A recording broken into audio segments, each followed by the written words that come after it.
I give the stage now to Sarah. Thanks. So can you see my slides okay? Perfectly, thanks. Great. So actually we have 3 presenters. We also have Josephine Baird, who's going to start us off, and we have Kjell Hedgard Hugaas. Sorry that I didn't mention them. Thanks. That's okay. Hi, everyone. Can you hear me okay? Wonderful. I'm going to have to do that horrible thing where I ask someone to do next slide, please. So next slide, please, whoever's in charge of that. I think it might be Sarah, my colleague. Hi, everyone.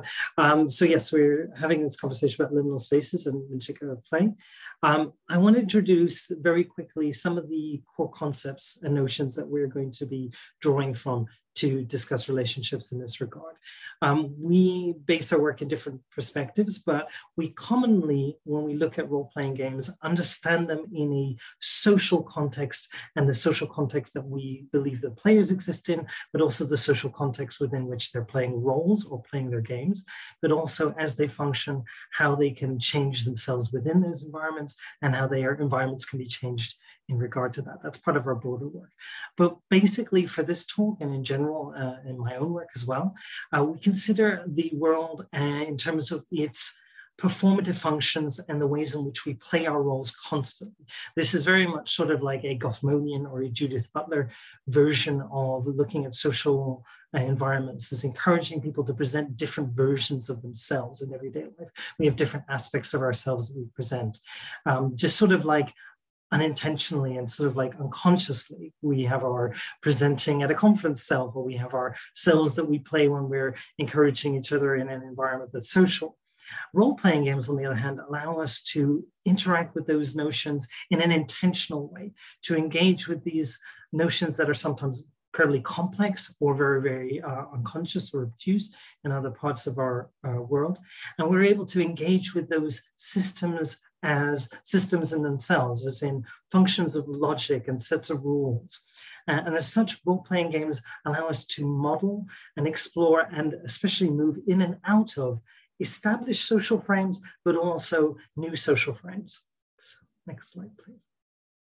One of the ways that we are able to do that specifically in role-playing games is that they create an alibi, which is an excuse for us to be able to play out roles that we wouldn't normally be allowed to in social norms. So social norms insist that we play certain roles in certain environments, that they require certain actions, certain sets of behaviors, certain ways of being for us in everyday encounters. Alibis give us a reason or excuse to be able to do that differently. Often as adults, we're not allowed or encouraged to play or play act, especially in everyday environments. But a game allows us to do that in ways that we wouldn't necessarily be able to do that. An alibi allows us, gives us an excuse, but it also allows, creates an opportunity to create a ritual, a space, a way to engage in encounter or be part of a different kind of space that will allow us to explore different ways of being. In fact, it encourages us to engage with different kinds of worlds, different kinds of environments that function on different sets of priorities or rules from our everyday environment. They also allow us to shapeshift, to experience different ways of being, a different character or a different sense of self. Next slide, please. These kinds of rituals, this kinds of alibi allows us to explore different senses of ways of being. And we think of that in terms of different forms of self-discovery. In my own work, I look at the ways in which trans people and LGBTQ people aren't given many, many opportunities to explore our senses of selves in everyday environments. We're often excluded or explicitly or very, very subtly suggested that we don't explore this sense of selves. We don't express these roles or identities in everyday life. A role-playing game, on the other hand, might allow us to do that in a way that we wouldn't be able to do in our social circumstances. In this sense, role-playing games can provide an opportunity to be a transformational container. This is a catalyst or space that allow for this kind of opportunity to occur, this kind of magic, this transformation. Next slide, please. By giving us this opportunity to engage with ourselves, our different ways of being, we're also often in role-playing games encouraged to engage with others. Now, this can happen in digital as well as analog games. This can happen with NPCs or other real-world players. in the sense that when we're enacting these roles that we might not be able to do in everyday life, in environments that are not the same as our social circumstances, we have others who are reflecting that back at us. They're recreating or creating this world with us. They explicitly engage with us in the roles that we take on. So for example, if I'm a trans person who doesn't normally get to express myself in everyday life, but I can do that in a role-playing game, there are others who are responding to me in that role, which give me the opportunity to be validated, to have my identity reflected back at me. And this is a critical aspect of identity formation that psychologists, and we've got a reference here of Stets and Serpe, suggest that is really important in terms of identity formation, in terms of identity validation. So that, in that way, is one example in which a transformational container of a role-playing game can allow us to have an experience that is really, really empowering, that reflects and validates a sense of self. And that is a sense of an experience that we might be able to retain when we exit the game, when we leave that environment. And that's something that we want to talk about here. And I'm going to pass on to Kjell to talk about one of the ways in which we think that games can do that. Thank you, Josephine. Can everybody hear me? Excellent. Yes, you've had this role-playing experience, but how does what you've experienced as the character influence you as a player? One of the central terms we talk about in analog role-playing games is the concept of bleed, which is the spillover between player and character, or rather transference of emotions, physical states, thoughts, feelings, and so on from character to player, but also from player to character. When we talk about bleed from character to player, we talk about bleed out. It's bleeding out from the experience. And if we talk about from player to character, we talk about bleed in. As briefly mentioned, these can have very different types of bleed. The most commonly known and the most in the discourse so far, at least, has been emotional bleed. It is something that's very recognizable to players when it happens. The most common example is if I play in a role-playing game, I play a romantic connection with another player or another character, or two characters are romantically connected, then after the game, I might actually feel, oh, I now have romantic feelings coming up for this player, or do I? The thing is, when we do play, I tend to say there can be only one, which is my way of saying in an easy way that what you experience as a character, you also experience as a player. There are cognitive things happening here, and there's a limited amount of experience you can take in and still be able to completely separate between the player and the character. So we have emotional bleed, we have procedural bleed. This goes on physical states, traits, habits, and so on. Basically everything that is physical. We have experiences of people who have played characters where they are like in charge, they are very dominating, they are leaders, and then they go outside of the game afterwards and are able to integrate that experience and become more self-confident in real life as themselves. We have mimetic bleed, which goes on thoughts and basically any kind of cognitive construct, values, virtues, and all these things. Next slide, please. There's also ego bleed. Whitney Strix-Beltran has written on this, which is where the aspects of the personality and identity, or rather your sense of self, can bleed between your player and character. This is where it gets really, really interesting. But also, so far, I've been talking about it as if it's an unconscious process, and to many degrees it is. But you can also actually use this consciously, which Jonea Kemper has written on and coined the phrase emancipatory bleed, where she did this auto-ethnographical study where and found that players from marginalized backgrounds, they can experience liberation from that marginalization by playing characters and consciously using the bleed experience for that. And yes, I already talked a little bit about romantic bleed, but it's super important, and that's what we're talking about right now, because we're going to talk a little bit about relationships. And the easiest recognizable one, at least, is the one where we think about romantic connection. Next slide. But of course, relationships are not only romantic. So bleed can, or the way a role-playing experience can affect relationships can be a whole variety of different ones. We have the romantic one, we have other forms of affection that are not necessarily romantic, but also, as you can see on this list here, to community, player to player, the facilitators, the ones who ran the game, and actually also to a point, relationships between characters. This can sound a little bit strange, but there are role-playing campaigns that have gone on for years, both tabletop and also live action role-playing games going on for years. And there are established relationships between characters that could have gone on for 10 years.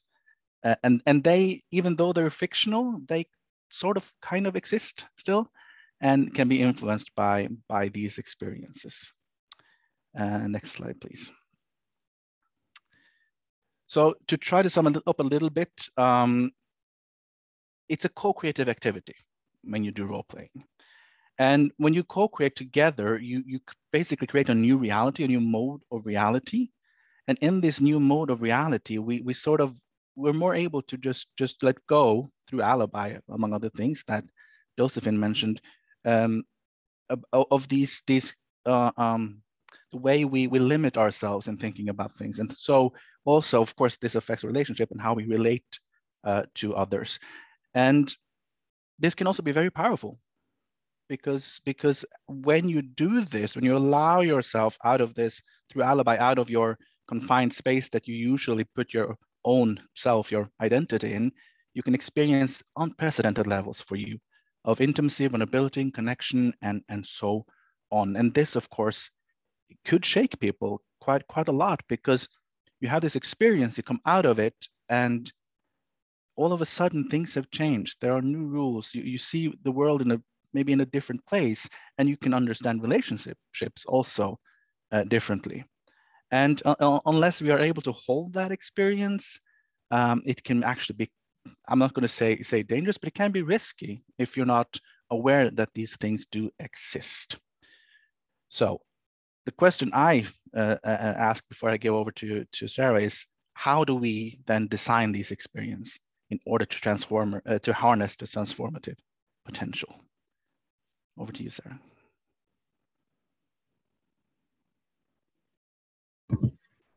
Great. So I'm going to give you some theories of intimacy that were developed by psychoanalysts, mostly in the mid-century, but are quite popular in transformational communities around the world. So, they have legs outside of just a theoretical or even therapeutic approach. The first one is attachment theory. And this was originated by John Bowlby. He used to do these experiments with caregivers and their children to see how they would react when the caregiver left the room. And then he would make assessments based on their level of attachment and the way that they relate based on their reactions when the caregiver leaves the room and comes back. This was later expanded upon by Mary Ainsworth. And it nowadays is actually used quite a bit to discuss adult attachment behavior. So often these patterns that we develop in childhood with our caregivers, they spill over, they kind of bleed over into our adult relationships as well. We create these cognitive schema to understand how relationship works based on very, very unconscious experiences that happened a long time ago. Now, it doesn't mean that this is set in stone or that this will always be the case, that attachment style will always be replicated. But what it means is we can better understand why we might have certain tendencies, for example, to fear engulfment or to fear being abandoned, and how that might influence our behavior by understanding our attachment styles. And so attachment theory has 5 main types of adult attachment. The first is the secure attachment, which about 50% of the population tend to have. And that is where, of course, we still are vulnerable with each other, but there's a sense of safety. If my partner leaves the room, I know that he's going to come back, or she or they. Anxious preoccupied is what I'm not sure if they're going to come back. Maybe I need to feel the need to text them. Maybe I feel the need to demand where they've been. These are all, when we're feeling anxious, when we're feeling insecure in our attachment, we may have these certain behaviors that display that insecurity. There's also fearful avoidance. So maybe I'm afraid to get close to other people, but I deeply, secretly want to. And then there's dismissive avoidant, where maybe it's just too painful to even think about being attached. It's too scary to feel engulfed by another person. So I have convinced myself I don't need anyone. And then there's disorganized attachment, where, and this happens often for people who are abused or neglected, is they may have multiple attachment styles that they show depending on certain circumstances. So how does attachment relate to role-playing? So players can experience different types of attachment in role-playing games in several ways. So they could learn how to develop secure bonds within social groups or with individuals within the community. So sometimes players are working on attachment outside of the game. It's not even about the game itself, but it's about actually being a part of the community and feeling supported in that. It's especially important for people with histories of insecure attachment due to harm, neglect, or other kinds of breaches of trust. And oftentimes role-playing communities draw people who have been bullied, for example, throughout their life and have never really felt part of a community. So this is actually a pretty tremendous thing, not just to be able to co-create with people, but to feel acceptance and love. And sometimes people can have a difficulty trusting because of that. In terms of in-game, it allows players a lower stakes way to practice relationship in a hopefully more accepting environment. We're not going to say that all role-playing groups are, perfect by any stretch of the imagination. Some of them have quite a bit of toxicity, but oftentimes people report that they feel much more accepted within role-playing environments than they do in, other kinds of social situations. So this ability to use the characters as a way to practice maybe what it would feel like to be more secure in relationship is interesting.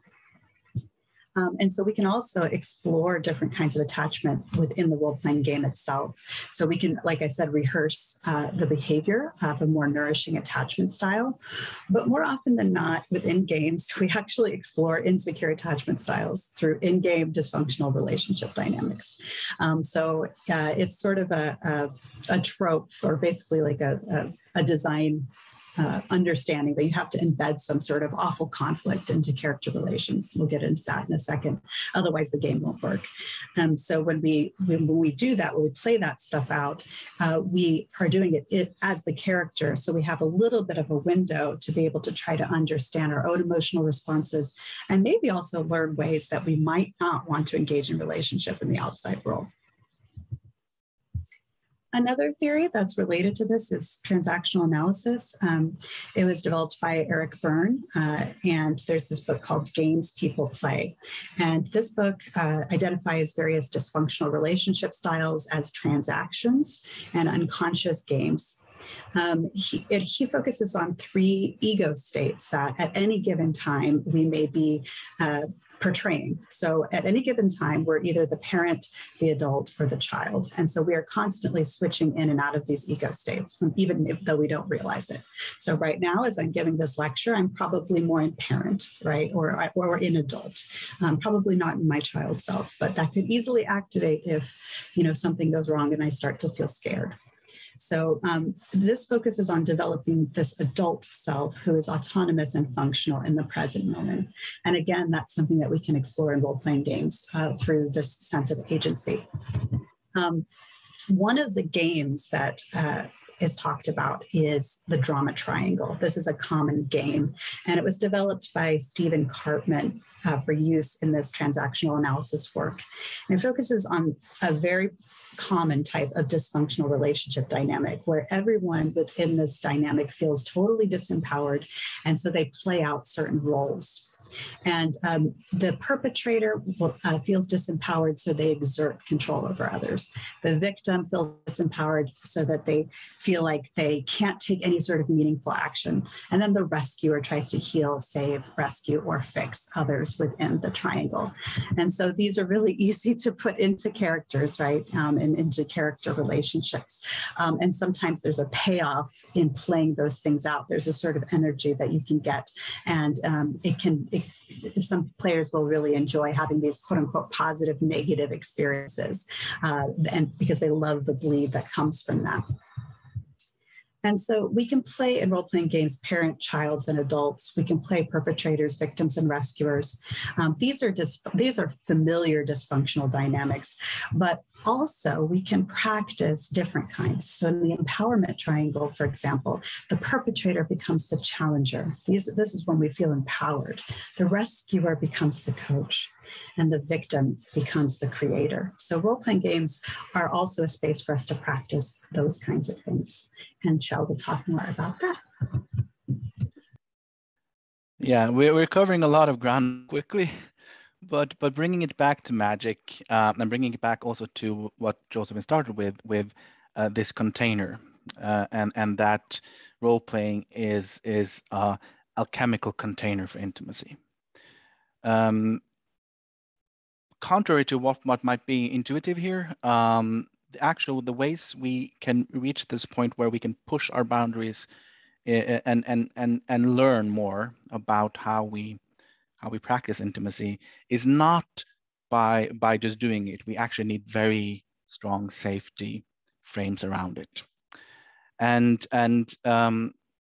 when we feel safe enough to allow ourselves to explore in this intimacy space that is now open to us as our characters, we feel we are held in a transformational container. We do that through workshopping, both pre-workshop and debrief workshops. We do that by having safety mechanics, codes of conduct, and very transparent at that codes of conduct and safety protocols and so on, and also by an ongoing consent negotiations and calibrations between players. Next slide. Because I already mentioned that our mental vigilance gets decreased when we do feel safe. Important to say, I don't like using the word safe space because no space is completely safe. We try to use the word safer space to show that we actually give thought to creating a safer atmosphere, but we also admit that a completely safe space does not exist. Sometimes evolution can also be painful. Transformation can be painful. I think we can just go to the next slide, Sarah. As I said, we're covering a lot of ground here. We want to focus on when it comes to analog role-playing games. We put a lot of focus on integration practices because when you've had the experience, you need to integrate it into your real life and maybe even make these experiences part of your own sense of self. And you can do that through many different ways. Some of them are mentioned here. If you want to learn more about this, we have a long list of references, of suggested readings, and we will make those available. But for now, I think we have like 2 minutes for questions. So thank you so much for listening to us. You can reach us. We're all part of the Transformative Play Initiative at Uppsala University.